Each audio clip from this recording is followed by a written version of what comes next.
tudo bem? Meu nome é Matheus e eu estou acompanhando vocês no curso de Gerenciamento de Obras, Administrando um Canteiro.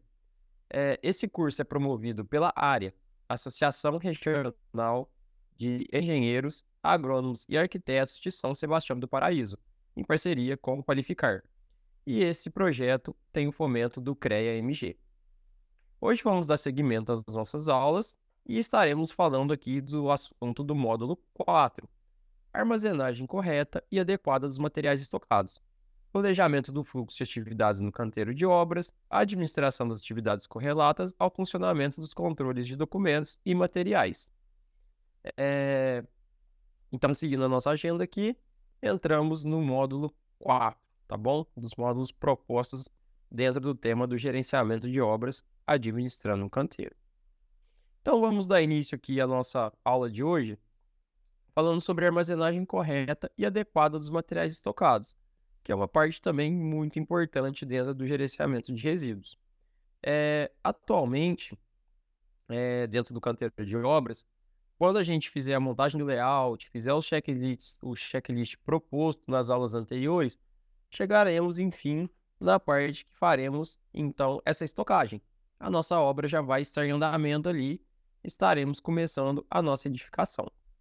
Então, a armazenagem correta e adequada dos materiais estocados, ele é de extrema importância para garantir a segurança dos trabalhadores e a integridade dos produtos. Tudo isso ligado também à qualidade final do material que a gente vai apresentar ao cliente, a nossa obra pronta. A NR18, ela também tem um item específico falando sobre isso, que nesse módulo a gente vai abranger e discutir esses itens que ela traz e como que a gente vai fazer a aplicação deles em obra.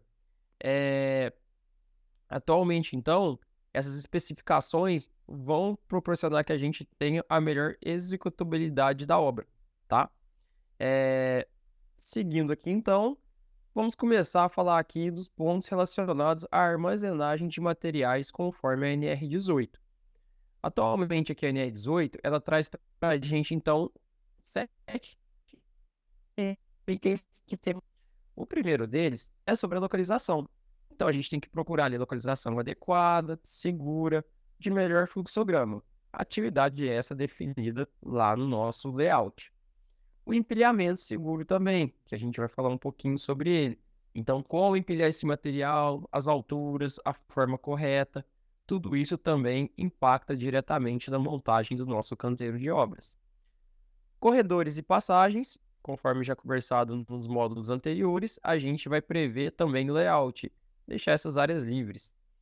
Proteção contra intempéries, então a gente tem insumos na obra, materiais, que eles têm que ser protegidos contra intempéries, onde a gente pode ter a perca do material, ou danificá-lo e a gente perder a garantia ou o produto como um todo. Fazer a sinalização, deixar isso feito de forma bem clara, o manuseio seguro desses materiais, com o uso do EPI e seguindo as normativas do fabricante, e inspeções regulares, cabe a nós, engenheiros e pessoal que trabalha na parte de segurança de obra e os técnicos também que nos auxiliam nessas etapas, ficando a cargo, então, desses profissionais. Bom, vamos falar um pouquinho melhor aqui sobre, então, a localização adequada. A localização adequada desses materiais, a NR18 estabelece que eles devem ser armazenados em locais adequados e devidamente sinalizados. Esses locais devem ser projetados para evitar acidentes, como queda de objetos e obstrução de passagens. Materiais inflamáveis ou perigosos devem ser armazenados em locais específicos de acordo com normas de segurança. Então, aqui nesse primeiro item, o que a gente pode conversar sobre? A questão, então, desse armazenamento, principalmente nos grandes erros que a gente vê hoje, e a gente já tocou muito no assunto também, às vezes a gente brinca que fica um pouco repetitivo, um pouco maçante, mas é tudo interligado. É a questão da armazenagem em altura. Então, eu tenho a altura ali que eu vou fazer uma pilha de cimento, uma pilha de cal, eu posso empilhar o meu piso ali em pallets, e quando eu for fazer o uso deles, eu tenho ali que ter toda uma técnica de remover, e eu tenho alturas máximas que eu posso estar estocando esse material, tá? Por dois motivos. O primeiro, o peso próprio que ele faz no empilhamento, ele pode danificar ali quem estiver no primeiro pallet. Supondo que eu monte ali 3 pallets de piso, então o peso próprio dos meus 2 pallets acima podem danificar o primeiro. Então a gente tem que ficar atento com a especificação do fabricante. Normalmente esses materiais vêm uma nota neles, ou a gente pode procurar informação junto ao site, falando quanto que é a altura máxima que eu posso estar fazendo. E a segunda questão é referente aí à ergonometria. Como que meus colaboradores vão trabalhar com esses materiais? Vou fazer uma pilha de cimento ali de 1,5 m, 2 metros. Como que eu vou começar a pegar essa parte de cima? Ele vai ter o impacto de estar puxando dessa pilha, aonde ele pode danificar ali a coluna, deslocar e ter alguma contusão séria. Então é de suma importância que a gente fique atento quanto a essa questão das alturas, tá?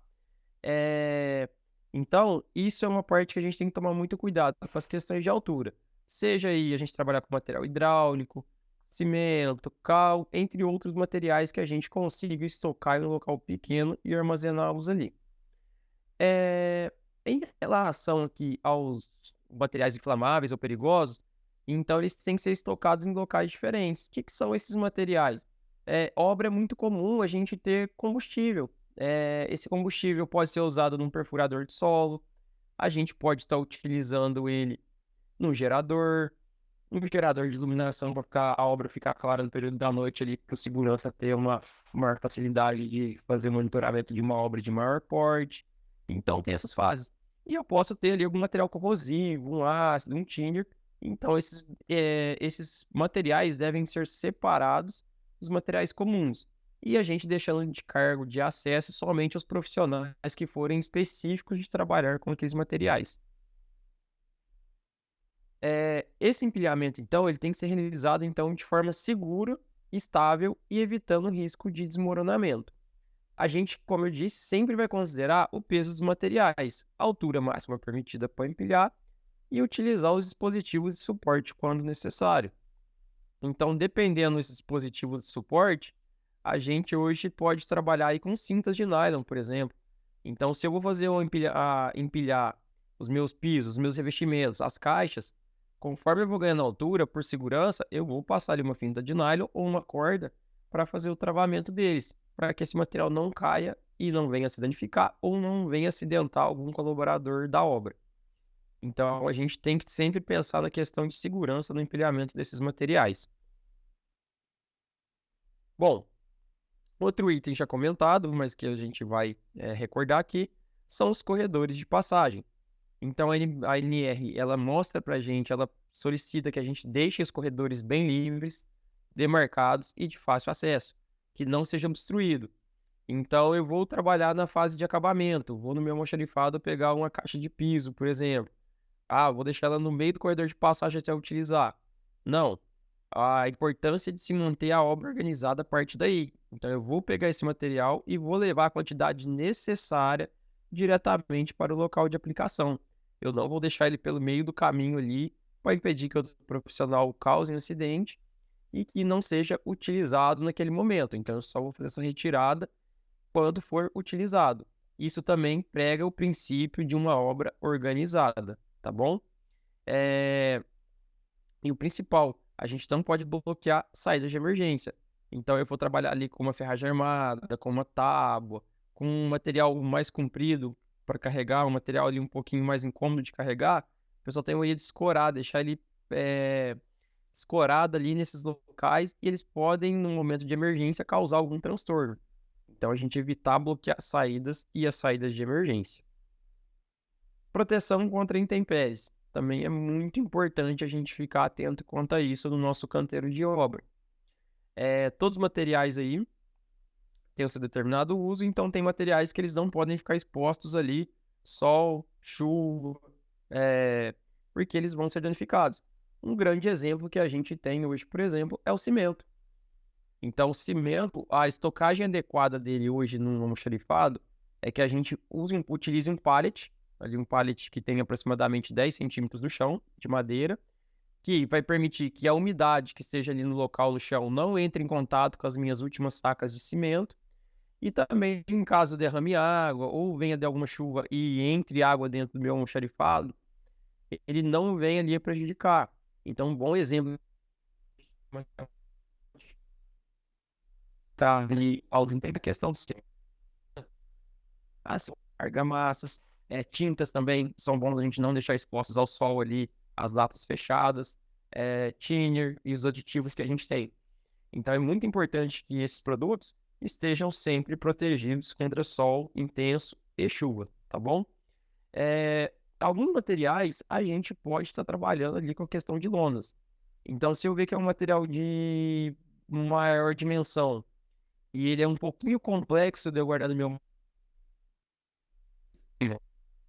Vou segurar uma área no meu layout, eu vou demarcar ela ali. A gente vai trabalhar sempre com algum elemento. Eu gosto de citar muito pallet, mas pode ser qualquer elemento que levante esse equipamento do chão, ali 10, 15 centímetros. Eu vou fazer uma reta nas alturas que o fornecedor permitir, e depois eu vou estar passando uma lona e posteriormente amarrando com uma corda. E durante uma chuva, um vento, essa lona não venha a ser removida e assim está molhando o meu material que eu vou estar utilizando. Então, além de eu estar trabalhando com o meu almoxarifado, eu posso fazer armazenagem em áreas abertas, porém eu tenho que tomar esse cuidado de trabalhar com uma lona ou com uma corda também. Bom, agora a gente vai falar sobre a sinalização. Então, aqui, ó, é fundamental que a sinalização adequada das áreas de armazenagem, indicando tipos de materiais presentes e precauções necessárias. A sinalização ajuda a conscientizar os trabalhadores sobre riscos envolvendo e as medidas de segurança a serem seguidas. Esse item também ele é muito bacana que entra na questão de organização de obra. Por que na questão de organização de obra? Primeiro, no início do canteiro, a gente tem os treinamentos, os cursos que a gente aplica lá para o pessoal, para os nossos colaboradores.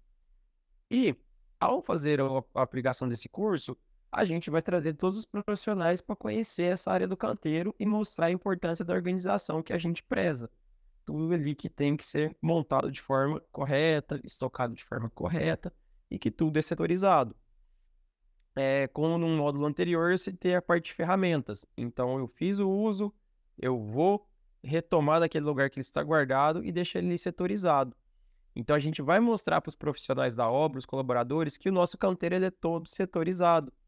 Então, aqui, essa parte que eu falo aqui, que a armazenagem deve ser adequada, indicando os tipos de materiais e as precauções, a gente vai trabalhar muito nessa questão de setorização, mostrar a importância da setorização. Então, ali, quando eu montar meu almoxarifado, a gente, através de placas de sinalização, a gente pode colocar em prateleiras, armazenamento de pregos, parafusos, arame 12, arame 16, separar ali onde eu vou estar trabalhando, por exemplo, com rejunte, argamassa, tipo de rejunte. Então, através de placas, com uma letra, uma fonte grande e bem clara, o que são aqueles materiais. Isso também facilita o desenvolvimento da minha obra. Não vai aquele profissional ali e vai falar que perdeu tempo procurando. A gente vai deixar isso de forma clara e sinalizada para eles, tá? Então, isso ocorre com todos os materiais que a gente trabalhar na obra. E, frisando novamente, conscientizar os colaboradores sobre esses riscos e as medidas que devem ser seguidas, que é de clara e suma importância para eles. Manuseio seguro. Esse manuseio seguro, então, o trabalhador deve receber treinamento para utilizar equipamento de movimentação, como empilhadeiras, guindastes. A gente pode falar aí também de serras e todo aquele equipamento elétrico que a gente tem, serra-copo, entre outros. É muito comum num canteiro de obra, tenho certeza aí que quem está no ramo aí já, seja no estágio ou seja na ativa, em loco já deve ter recebido reclamações de algum colaborador. Ah, eu não gosto de usar o óculos porque ele me incomoda. Essa luva, eu tirei a luva porque ela incomoda, meu ser. Então, o que a gente sempre costuma falar, tudo é uma situação ali de costume. Então, chega um momento que a pessoa está utilizando aquilo tudo, se torna até um costume rotineiro. E o principal, faz parte da segurança dela. Então, você está ali trabalhando com uma serra mármore ali e voa um estilhaço, por exemplo, de algum material no seu olho. O óculos te protege de 90% de chance de você não ter nenhum dano. Então, os EPIs são para isso. Eles podem até incomodar um pouquinho, a gente vai escutar, mas é bater naquela tecla da parte de gerenciamento que nós engenheiros devemos exercer. Sempre ali estamos mostrando, não se impor, não virar para a pessoa e falar assim, tem que pôr e ponto final, acabou.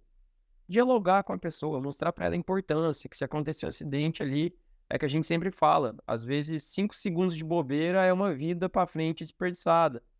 Você tem um acidente ali que te fratura um olho, uma parte, cortar um dedo, que são os acidentes mais decorrentes em obra, de você perder uma parte da mão.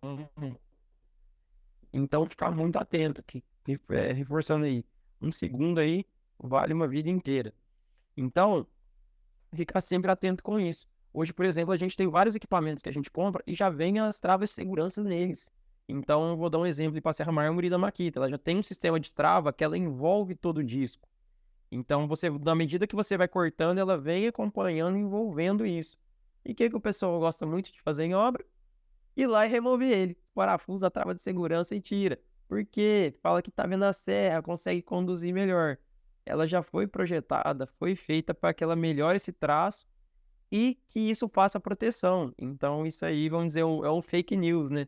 Então, a gente tem ali que sentar com esse colaborador e mostrar para ele a importância. Aí sim, se depois de a gente sentar, conversar, explicar e houver uma teimosia, a gente tem que tomar uma medida administrativa, porque é para garantir a segurança ali desse funcionário de estar utilizando isso. Mas tem um módulo só da parte dessas responsabilidades legais também, tá?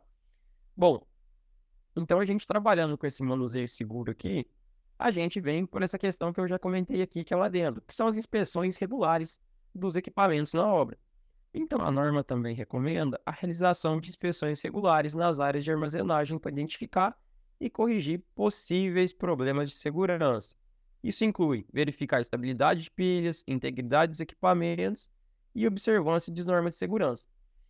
Então, isso é um trabalho que ele tem que ser feito ali de forma rotineira, assim como nossas visitas na obra para fazer as conferências da parte de estrutura e de execução. Então, sempre que a gente estiver na nossa visita diária no canteiro, a gente vai estar ficando atento com essas situações. Então, a obra está em constante movimento, não para. Foi ali, hoje a pilha de cimento está numa altura, de acordo com o meu cronograma, eu vou pedir para o fornecedor entregar a cada 2, 3 dias que seja ali, dependendo do porte da minha obra. Então, essa pilha vai estar em constante movimento. Pode ser que algum dia ali, até por na cabeça do colaborador em ganhar tempo, ele fala, em vez de fazer 2 pilhas, eu vou fazer uma, deixa ela mais alta. Só que a gente falou, é possibilidade de causar um acidente futuro, ergonometria, a gente vai trabalhar dentro das normas. Vamos dimensionar 2 pilhas ali para aquele determinado material. Então, esse é um trabalho constante durante a obra.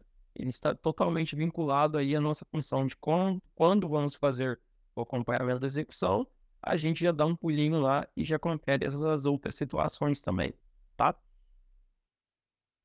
Bom, então, conforme dito aqui, a NBR, então, ela traz para a gente diretrizes aí rigorosas para a armazenagem correta e segura dos materiais, aonde ela visa a proteção da saúde e integridade dos trabalhadores. O cumprimento dessas diretrizes não apenas evita acidentes e prejuízos, mas também contribui para um ambiente de trabalho mais seguro e produtivo. Então, essa parte de organização e todo esse planejamento que a gente tem, ele permite que a gente trabalhe essa obra aí segura, produtiva e que permita ali um melhor andamento e mais seguro dos nossos colaboradores. Então, a gente conclui aqui que o armazenamento adequado dos materiais é fundamental para garantir a qualidade e integridade dos mesmos durante a construção. Isso é até válido também, um adendo aqui, a questão da integridade dos materiais, a garantia que nós profissionais engenheiros que fazemos as conferências diárias na obra, temos durante a garantia ali de algum material. Ou seja, como a gente falou lá, de guardar os intempéries e tudo mais. Eu tenho um exemplo hoje, por exemplo, um portal. Hoje, dependendo da madeira que eu vou trabalhar, se ela ficar exposta 1, 2 dias ali no sol, ou tomar uma leve sereno, que a gente fala, né, ter contato com água, umidade, esse portal ele vai empenar, né? Então, ali na hora de eu executar, vai me complicar muito. Então, esse armazenamento, ele vai garantir também a qualidade final da minha obra. Se eu fizer a estocagem correta e na hora de executar eu vejo que está errado, e eu vou até meu fornecedor reclamar, eu tenho que garantir que ele foi estocado de forma segura, da forma conforme pede o fabricante. E não que ele ficou por 1, 2 dias armazenado de forma incorreta, aonde eu acabo perdendo a garantia. E, como eu estou falando, dei um exemplo aqui, por exemplo, um exemplo de um portal, mas são vários elementos que a gente pode estar perdendo por deixar expostos a intempéries e é dinheiro, né? Isso aí é uma verba que a gente perde ali e depois a gente tem que dar satisfação ao proprietário, ao dono da obra.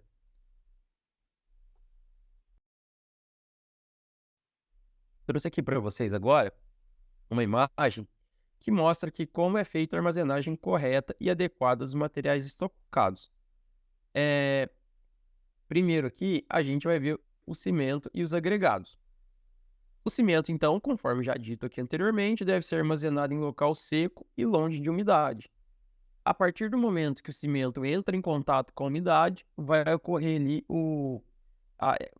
um mini processo de cura ali que ele vai pedrar, né? Ele vai ficar endurecer, ele vai entrar em contato com a água. Então a gente perde ele ali para estar utilizando. Não tem como reaplicar ele em local nenhum, porque ele já perde a característica mecânica dele nessa parte. Agregados como areia e brita devem ser empilhados em áreas niveladas e protegidas da chuva para evitar a contaminação. Então, aqui eu estou mostrando para vocês exemplos de baias. Então, a gente usa o termo técnico aí de baias, as áreas que a gente separa os materiais. Então, por exemplo, aqui, conforme dito anteriormente no segundo módulo, esse local, preferencialmente, ele tem que ficar próximo ao portão de entrada, porque esses materiais são entregues por caminhões caçamba. Então, mais próximo do portão que eles fica mais fácil do caminhão fazer as manobras e descarregar esses materiais. Então, é uma área ali de muita importância que dentro do nosso layout a gente coloca o mais próximo possível, então, da entrada da nossa obra. Bom, feito isso, a gente vai ali fazer uma obra provisória. Essas baias a gente normalmente constrói elas com o uso de alvenaria, certo? A gente pode fazer ali umas paredinhas de alvenaria estrutural. A altura delas não são muito grandes, como a gente está anotado aqui, ó, devem ser levantadas baias de cerca de 1,20 m de altura, com blocos de concreto. Elas evitam vazamento de material e sua mistura com entulho e outros tipos de pedra ou areia. Principalmente a parte da areia, né? A gente já faz o processo de peneiragem dela para estar aplicando ali na parte de assentamento, se a gente for fazer uma argamassa de assentamento, se a gente for fazer uma argamassa para reboco. Então a gente já acaba separando ela. Porém, a gente tem que ter esse cuidado também na hora de colocar na nossa baia. Então a gente evitar que passe ali uma enxurrada, que empoce água, que ela fique realmente naquela área só em contato com ela. E na foto aqui eu trouxe o exemplo eu tenho dois tipos de brita, brita 1 e brita 3. Então eu posso dividir os materiais pela granulometria. Mas em obras de pequeno porte e acessos a canteiros restritos, conforme dito também, um canteiro restrito, ele, pra gente, o espaço ali vale ouro, né? Então a gente não tem muito espaço.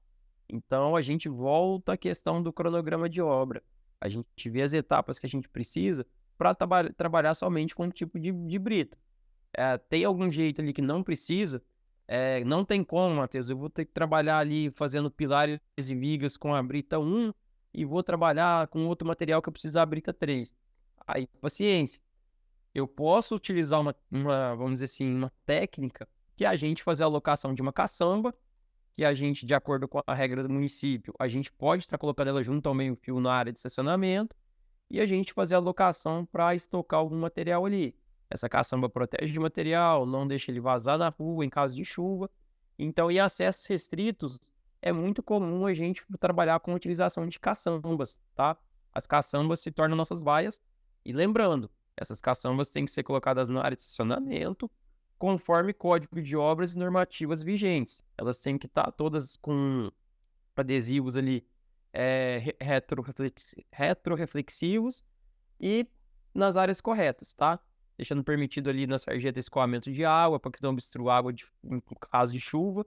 Então a gente sempre fica atento com isso. Então a gente pode improvisar o uso dessas caçambas também como utilização de baias, tá bom? Só finalizando aqui essa parte do desenho. Então o material também não pode ter contato direto com o solo.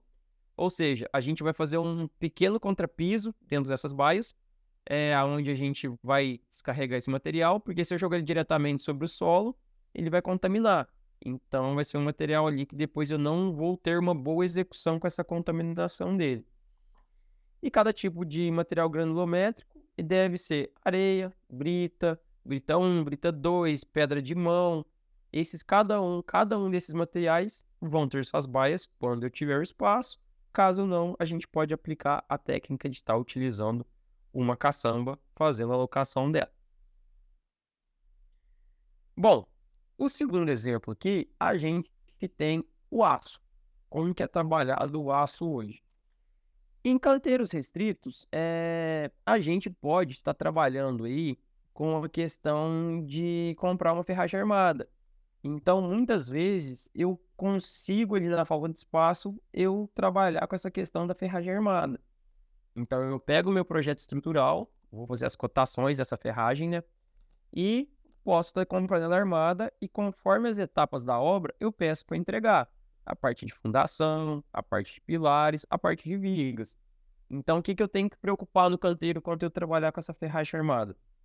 Eu vou preocupar em setorizar um lugar para colocar elas, vou montar alguns cavaletes para essa ferragem não ficar em contato direto com o solo e vou trabalhar com lonas para estar cobrindo ela, porque em caso de chuva, expostas ao sol, não venha ocorrer o processo de corrosão dela ali. Claro que ela não vai ficar tanto tempo assim, mas a gente tem que ter esse cuidado com a ferragem também. Caso a gente esteja em uma obra de maior porte, não se torna viável financeiramente a gente comprar essa ferragem armada. Teremos nosso próprio armador em loco e compraremos a ferragem lisa. Compraremos todos os vergalhões e vamos montar o mesmo local de armazenamento, os cavaletes e tudo mais, e assim montaremos ali nossa área de montagem. Vocês podem ver na imagem aqui que os vergalhões, então, são agrupados e etiquetados por bitola e separados por baias. Então, eu vou montar baias ali que eu vou colocar as barras separadas. Então, se eu tiver a barra de 5 milímetros, 6,3, 8, 10, 12 milímetros, que seja, a gente vai separar todas por baia. Eu nunca vou estar misturando. Essas pilhas devem ter no máximo 50 centímetros de altura. Ali, então, o aço tem um peso muito grande. Então, eu não posso fazer grandes pilhas dele, porque no eventual desmoronamento ele pode estar vindo a machucar algum dos nossos colaboradores. O material deve ser armazenado sobre um estrado de altura mínima de 7 centímetros em relação ao piso. Conforme eu tinha dito, o pallet, ele é um bom exemplo. Mas eu posso estar usando um estrado de madeira ali, que praticamente é o mesmo efeito, é o mesmo trabalho. O estoque deve ficar mais próximo possível da central de corte e dobra. Então, normalmente, a gente monta uma estrutura que essa área deve ser protegida ali, conforme mostra aqui, ó. Se possível, o estoque deve estar protegido de sol e chuva. Então, a gente coloca tudo em uma mesma área que o colaborador vai trabalhar ali de forma segura. Ele não vai ficar em contato direto com o sol. E ele vai ficar próximo desse material que ele vai utilizar. Normalmente, nessa parte, o único material que guardamos fora, não almoxarifado, são os arames que a gente faz a amarração dos estribos. Então, a gente costuma guardar eles no almoxarifado. Juntamente com os arames também de amarrar forma, que são os arames 12 e 16, que são as bitolas mais utilizadas. Fora isso, o restante é todo guardado na central de armação de aço. Os vergalhões são agrupados, etiquetados por bitola, então aqui, e separados por troncos, tá? Então a gente trabalha muito com o uso de madeira para fazer a separação desse material.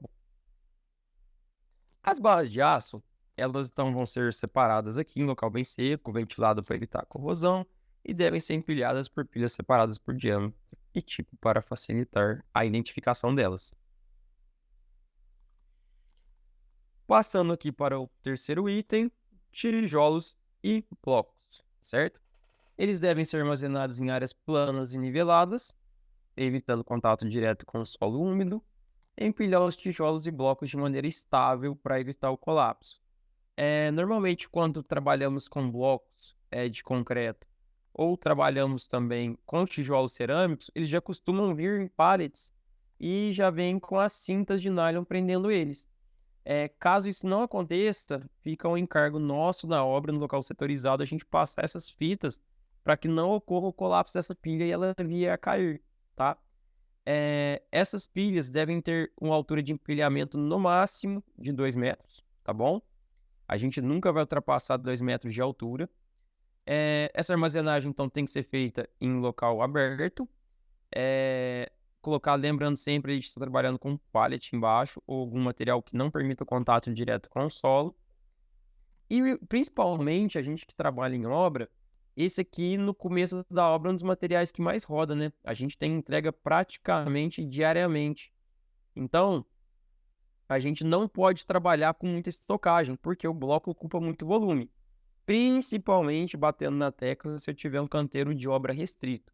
Se o meu canteiro de obra for restrito, aí que eu tenho que fazer um belo cronograma. Dependendo do porte dessa obra no meu canteiro, eu tenho que programar até 2 entregas no dia. Por quê? Esses blocos, numa altura de 2 metros, ocupam uma área muito grande. Então, o número de colaboradores que eu tenho e o cronograma que eu tenho de entrega, isso aí pode se tornar um problema. Então, é onde que a gente combina com o fornecedor ali o número de entregas diárias para evitar esse grande empilhamento, tá? Após entregue na obra descarregada ali pelo fornecedor, que normalmente são através de caminhões bulk ali, né? Eles têm as adaptações para descarregar esses pallets para a gente no local.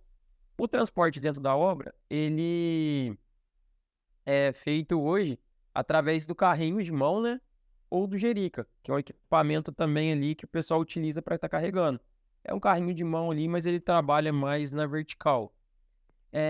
Eu fazer o transporte manual de blocos em obra, a gente tem 2 problemas aí a respeito disso. Hoje é muito comum. Hoje é fácil ali o pessoal colocar o servente ali e falar, filho, ó, vamos carregar bloco aí, vai levando. Só que no carrinho de mão e no jerica eu consigo transportar uma quantidade muito maior. Então, fazendo ali, vamos dizer, a mesma quantidade de esforço, eu levo um volume maior até a área de assentamento. E tem outra. Eu carregando de forma manual, um pedreiro hoje não consegue levar mais que 2, 3 manualmente. Eu vou ter uma grande quantidade de quebra. Então, o bloco ali, dependendo do jeito que eu carrego ele, eu vou quebrar ele. O pessoal costuma segurar ele pelo septo, né? Passa a mão por dentro e carrega. O peso próprio dele acaba ali na vibração quebrando. Então, a gente começa a criar, gerar muito resíduo e perder um material que a gente tem de aplicação. É mais um local aí dentro do planejamento que a gente tem que ficar atento. Então, esse armazenamento pelas áreas que a gente separa, sempre fazer ele, então, com a carriola, com o carrinho de mão, tá? Então, isso aqui é o tipo para tijolos e blocos, como que a gente tem que fazer esse trabalho dentro de obra, bom?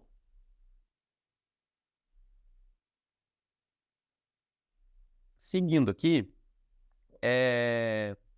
a gente vai falar, então, sobre madeira. Madeira também é um material de grande volume que a gente aplica dentro de uma obra. As madeiras hoje são utilizadas, então, como a gente falou inicialmente, para tapumes. A gente pode estar trabalhando com elas, mas são muito utilizadas também para a gente fazer ali a nossa superestrutura. Montagem de pilares, vigas, vergas, contravergas e, se for o caso, lajes maciças. Então, a gente tem um grande uso desse material em obra. Dependendo da qualidade da madeira que a gente aplicar hoje na obra, a gente consegue reutilizar ela em algumas formas. Então, a gente vai ter o local ali separado no nosso layout do canteiro de obras, que a gente vai colocar as madeiras novas e a gente vai colocar as madeiras que a gente já utilizou. E esse sim, é um local que eu tenho que ter muito cuidado no contato com o solo, porque essa umidade ela vai ocorrer, que vai fazer com que aconteça a empenação da minha madeira, ela vai estar empenando. E outro fator importante também, que vai vir a acontecer, em caso de chuva alguma coisa, essa madeira também vai sofrer uma deteriorização. Então é um local que eu sempre tenho que trabalhar com lonas e estar protegendo ela das intempéries. Então sempre a gente vai deixar ela com um local seco e protegido de umidade. Não evitar o contato direto com o solo, é um quesito também. E a gente vai empilhar de forma que o ar circule entre as peças. Então, eu vou estar colocando essas peças de forma separadas uma da outra as pilhas e permitir que haja que o ar corra ali entre elas, né? Então, isso é uma questão muito importante que a gente tem que estar tomando cuidado com o uso de madeiras. Seja madeiras, sarrafos ou até obras que hoje são menos comum a gente ver isso, mas obras que utilizem madeiras como escoramento para lajes, beirais e vergas, entre outros elementos que necessitem escoramento. A gente agora tem a questão das tintas e dos revestimentos. Então, as tintas e os revestimentos também normalmente são guardados para melhor controle e segurança ali dentro do almoxarifado. A gente vai setorizar essas áreas, tanto para os seladores e para as tintas. Esse material tem que ser, então, guardado ali em local fresco, protegido de exposição solar direta, que ela pode danificar o material, e evitar temperaturas extremas, pois isso afeta a qualidade da tinta, do produto que eu tenho ali. Então, a gente tem que ficar muito atento para fazer o armazenamento da tinta, que possivelmente ele é aplicado ali na fase final da obra. Esse mesmo cuidado, um adendo aqui, que a gente tem que tomar com os impermeabilizantes que a gente aplica. Durante a obra é muito comum a gente trabalhar aí com impermeabilizantes, com aditivos, seja ali para a questão de impermeabilizar tanto a fundação quanto o reboco, e a gente também trabalha com alguns aditivos para melhorar ali a flexibilidade, a parte de trabalhabilidade da massa. Então, esses materiais também têm que ser estocados. Então, é bacana, dentro do almoxarifado, a gente ia deixar desde o começo da obra uma pequena área para contar aí com esse setor aqui de tintas, revestimentos e os impermeabilizantes também. Depois temos a etapa aqui de material cerâmico, que é os azulejos, são as telhas, tá? Eles também devem ser armazenados em local seco, protegido de umidade, para evitar rachaduras e danos.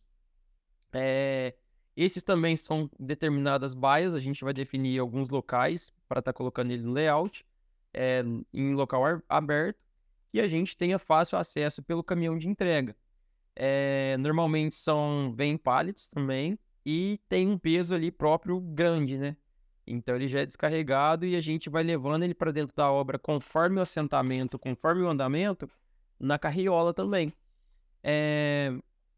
Então esses azulejos a gente tem que ficar o mais atento, que é um material mais, ainda assim, mais sensível, aonde a gente pode quebrar as pontas, as quinas cerâmicas, principalmente se tratando de revestimentos, revestimentos retificados, que eles têm ali o acabamento melhor da quina, então a gente tem que tomar muito cuidado com isso. As telhas, e a gente pode ter telhas cerâmicas, telhas de fibrocimento, telhas de concreto. Volta também naquela mesma questão, sempre que a gente for armazenar, em cima de pallets e não deixar em contato direto com o solo, porque aí já vai entrar um pouquinho também na questão estética. Ela ficando em contato direto com a terra, ela pode manchar, ela pode ali pegar aquela umidade e a gente danificar aquelas primeiras telhas do pallet.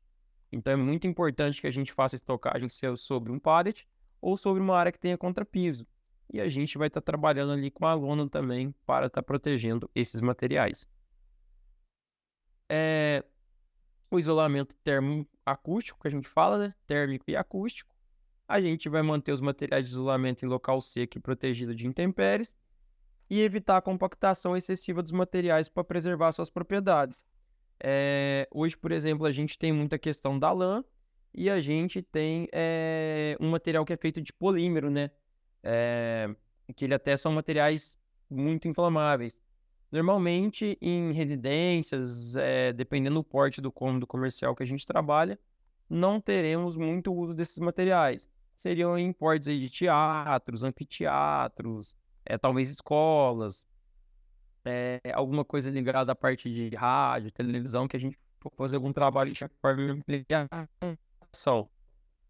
Então, sempre ficar atento ali, mais uma vez, repetindo para vocês, até que eu possa estocar e como estocar para que eu não danifique essas placas, para que eu não danifique esses materiais aqui, tá bom? Bom, o vidro, então, a gente armazena sempre em local seco e plano, utilizar cavaletes ou racks adequados para evitar quebras. Então, esses aqui são itens que a NR18 traz, mas o mercado também ele vai mudando, algumas coisas vão facilitando. Então, dentro do nosso cronograma, a gente vai pedir para a empresa que faz a instalação, ela vai fazer as medições e esse vidro ele vai ficar muito pouco tempo ali estocado com a gente. Ele vai ficar no máximo de 2 ou 3 dias, se for uma obra de grande porte. O pessoal vem, descarrega e já vai partindo para montagem ali, conforme for precisando, vão tirando dessa área. O vidro é um material, então, sim, ele é muito frágil, principalmente os cantos dele, né, as extremidades. E esses cavaletes são para assegurar a posição que eles fiquem armazenados, para que evite essas quebras. Então, essa questão dessa facilidade hoje, conforme a nossa obra for andando, a gente combina com o fornecedor e entrega. Então, o material, como eu disse, no máximo, parado na obra ali, 2 dias. Mas temos que prever um local de estocagem para eles enquanto os profissionais ali, os vidraceiros, né, estejam trabalhando na montagem desse equipamento que a gente tem lá. Das janelas, das esquadrias ou os complementos de vidro que a gente tem também.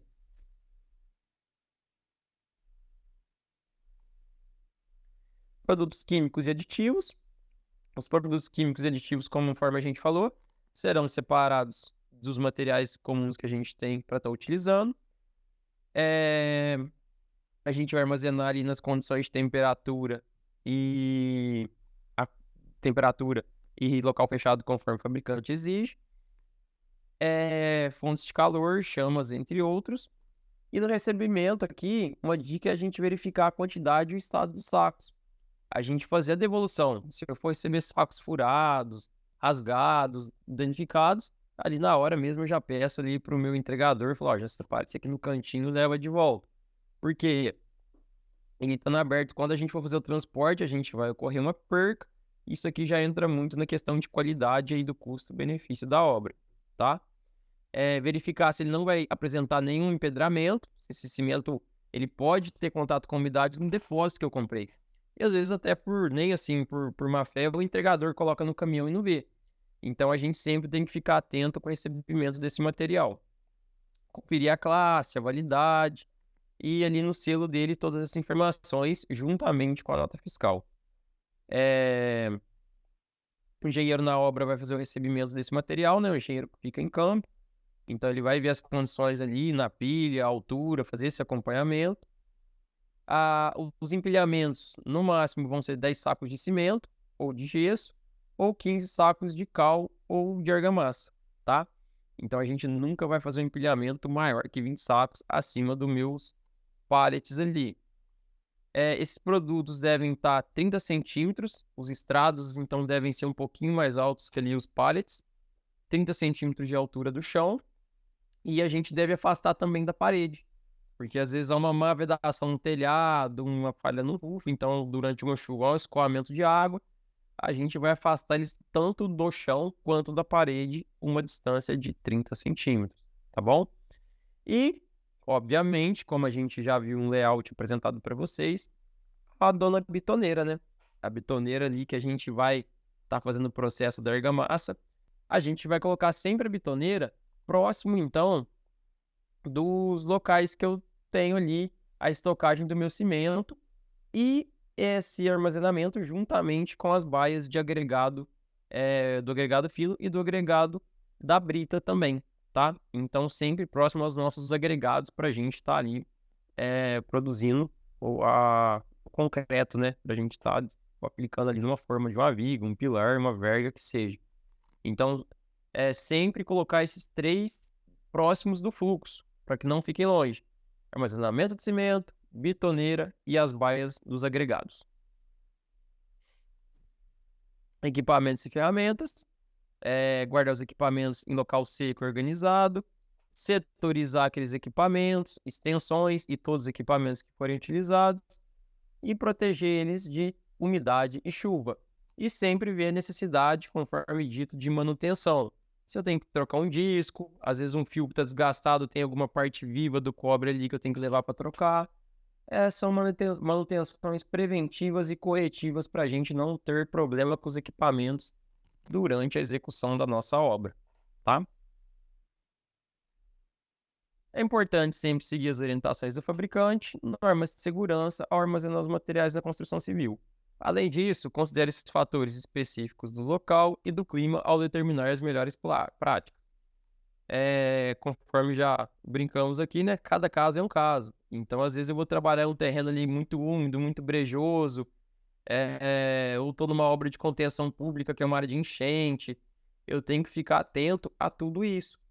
Por quê? Esses locais, eles vão estar ali causando um prejuízo, um transtorno durante uma chuva na minha obra. E, consequentemente, eu vou perder materiais. Então, a gente fica atento nessas condições aqui. Bom, em um canto a NR18, ele é então essencial para garantir segurança, eficiência e organização durante a execução dos nossos projetos. Ele se trata das condições do meio ambiente, trabalho e indústria e estabelece as nossas diretrizes na gestão do canteiro de obras. Ou seja, ela está ligada em todos os aspectos da obra. A gente tem vários aspectos pontuais que ela trata diretamente que melhora essa questão do acompanhamento da nossa obra. Bom, aqui eu trouxe mais alguns itens que a NR18 traz para a gente, referente à concepção estratégica das operações a serem realizadas no canteiro. Então, são definições de sequências lógicas, alocação de recurso, controle de prazo e monitoramento de progresso. Então, o que é isso aqui que a gente vai fazer? Primeiro passo aqui é a questão da análise e sequenciamento. Então, essa análise e sequenciamento passa muito pelo desenvolvimento do nosso layout, conforme conversado nos módulos anteriores. Então, sempre eu vou trabalhar com os meus projetos, o meu projeto arquitetônico, projetos complementares, e vou trabalhar ali com o fluxo, com o cronograma de obra. Para isso, eu vou estar fazendo o sequenciamento ali da entrega dos meus recursos, dos materiais que eu preciso para a obra, sem que eu atrapalhe o segmento, que eu não peça um material de mais e um material de menos. Uma equipe pare e a outra tenha material até mais que ela precise e eu atrapalhe outros pontos de armazenamento no canteiro. Com isso, eu vou melhorar a alocação do espaço, a gente vai ter uma melhor alocação do espaço ali, vou estar melhorando a eficiência e o fluxograma da minha obra.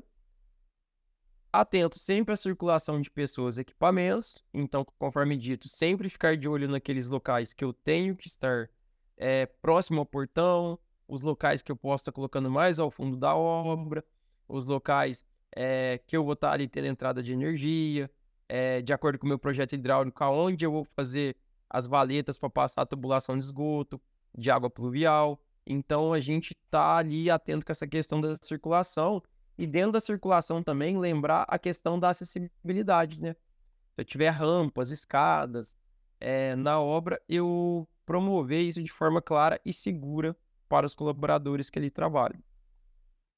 A separação das atividades, então, foi a questão que a gente comentou sobre o cronograma. Então, eu vou ter atividade e dentro dessas atividades vou ter profissionais específicos. Vai chegar um momento da minha obra que eu vou ter o volume, eu vou ter o pico máximo de profissionais ali dentro. Então, eu ter a separação dessas atividades e compreendê-las melhor vai ajudar que eu consiga melhorar meu planejamento no canteiro de obras e assim a gente ter um melhor andamento dele. Gestão dos materiais, conforme dito. Então, em cima do cronograma também a gente vai gerir a chegada junto com os nossos fornecedores, seja cimento, seja bloco, seja madeira, seja um concreto usinado. Então, eu tendo a noção desse fluxo de andamento da minha obra, junto com o meu cronograma de obras, eu vou conseguir fazer uma grande gestão desses materiais. E eu tendo uma boa gestão, a minha obra vai rodar ali muito melhor, vai andar ajustadinha, redondinha, como a gente fala, né? Logística de equipamentos.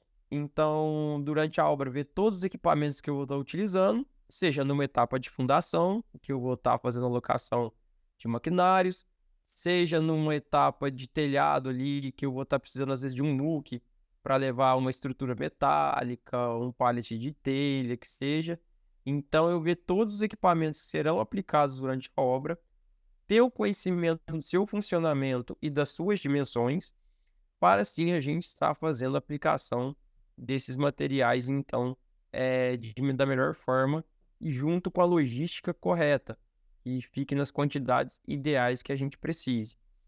Sempre visar a segurança. Quando a gente fala em segurança aqui, é o que a gente comentou nesse módulo, a segurança nas alturas de equipamentos, a altura de armazenamento, a forma de fazer o separamento desses materiais, os cuidados que a gente deve ter com cada um, e também a gente fala da segurança dos colaboradores, o uso do EPI, tá?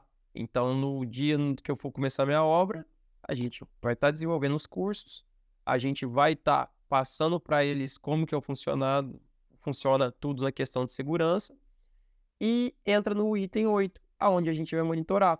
A gente vai estar ali diariamente, tanto vendo a parte de materiais, quanto a parte dos colaboradores em relação ao uso desses materiais. Essa questão do monitoramento também, a gente sempre tem que pensar os ajustes. Qualquer processo que a gente tem na construção civil ou na nossa vida mesmo, tudo passa por monitoramento e ajuste. A gente quase sempre nunca vai acertar de primeira. Eu nunca vou criar um processo ali, vou criar um layout que, poxa vida, nossa, ficou perfeito. Sempre vai ter alguma coisinha que a gente vai melhorar, a gente vai trocar. Durante diálogos e reuniões, vamos trocar ideias com os nossos colaboradores.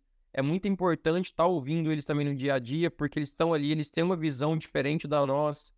Então, é uma coisa que nós, engenheiros, temos que prezar muito, que é essa questão também do ouvir, de ver quem está com a mão na massa ali e ver se aquilo ali tem algum raciocínio lógico que a gente pode estar aplicando, porque vai melhorar o funcionamento para eles e a aplicação nossa em futuras obras também. Então, sempre fazer esse monitoramento, estar conversando com o pessoal e, em cima disso, realizar ajustes, realizar ali algumas modificações pontuais que a gente vai conseguir melhorar o desenvolvimento e o andamento da nossa obra. Então, essa análise de sequenciamento aqui, só repassando, a gente vai então ver a parte detalhada das atividades a serem executadas. Iremos identificar a sequência correta das tarefas e otimizar a utilização de recursos e minimizar possíveis conflitos que venham a ocorrer dentro do planejamento do meu layout e do meu canteiro de obras. A alocação de espaço. O canteiro de obras vai ser projetado para acomodar todas as operações de forma segura e eficiente. Vai determinar as áreas de estocagem, equipamentos e locação da nossa obra também. Circulação de pessoas e equipamentos, sempre pensando no fluxo dos trabalhadores, das máquinas e o que precisa ser planejado para evitar pontos de conflito. Corredores largos o suficiente, sinalizações claras, restrições à circulação em áreas críticas, são medidas que contribuem para a segurança. Então, aqui é um adendo legal. Quando a gente trabalhar com esses corredores, não só deixar ali pensando no pessoal que vai passar, né? Uma pessoa. Lembrar que eu vou passar com carriola, com paleteira. Eu vou estar passando ali, às vezes, com equipamento maior. Então, se for o caso, eu deslocar a betoneira dentro da obra também, eu preciso ter essa área com corredores mais largos. E, se for necessário, dentro da obra, eu circular alguns acessos a um determinado grupo de colaboradores. Então, pode ser ali a equipe que trabalha de carpintaria, a equipe que trabalha com andaime. Se eu tiver com andaime fazendo serviço em altura, eu vou isolar essa área por um momento. Então, a gente fica atento com essas questões aqui, mais críticas no trabalho. Separar as atividades. Então, quando as atividades diferentes ocorrem simultaneamente, vamos separá-las de forma que minimize a interferência. Ou seja, eu vou ter alguma atividade que eu vou trabalhar ali com ruídos. Eles podem, então, eu posso afastar os outros trabalhadores que estão em volta. Equipamento com ruído, por exemplo, que a gente tem. Vou estar fazendo alguns cortes na alvenaria para implementação de conduítes. Então, eu vou trabalhar com serra ali, eu vou gerar muito pó e barulho. Então, os meus colaboradores que estão designados essa área vão estar com seus EPIs corretos. O pessoal que estiver em volta vai ser incômodo aquele grande volume de poeira que vai gerar. Então, tem aquela grande quantidade de volume de poeira e aquele barulho. Então, eu posso deslocar junto com o meu cronograma essa equipe para colocar eles para trabalhar do lado de fora, por exemplo, trabalhando no reboco, ou trabalhando numa atividade talvez no telhado. Então, mais uma vez aí, eu friso a importância da gente trabalhar com o nosso cronograma de obras aí bem alinhado. Gestão de materiais. Lembrando que a gestão de materiais aí, o estoque dele vai ser planejado de acordo com as necessidades do projeto. Ou seja, conforme nossa obra for andando, iremos gerir junto com os nossos fornecedores aí esses materiais. Segurança e acesso, conforme eu disse, a gente vai garantir rotas de escape, áreas de refúgio, vamos planejar, fazer um plano de emergência aí na obra. Vamos garantir que as equipes tenham acesso fácil aos EPIs e aos EPS, que são os equipamentos coletivos de proteção. Então, a gente deixa isso de forma clara nos treinamentos e fazer esse monitoramento aí conforme o slide a seguir, que é fazer os monitoramentos, ver se o planejado das atividades estão sendo cumpridos de forma dinâmica, e à medida que o projeto avança, a gente vai monitorar o progresso e ajustar os planejamentos conforme necessário para otimizar a produtividade e segurança na obra. Então, sempre será necessário que a gente esteja junto, conferindo esse monitoramento e sempre vão ser necessários ajustes, que a gente fique de olho, a gente tenha ali a percepção de onde esses ajustes são necessários para melhorar o andamento da nossa obra, tá? Bom, esse aqui então foi o nosso módulo 4, aonde a gente falou sobre aqui a administração das atividades correlatadas ao funcionamento dos controles de documentos e materiais. Espero que vocês tenham gostado do conteúdo e nos encontramos no próximo módulo. Muito obrigado pela atenção de todos e até a próxima.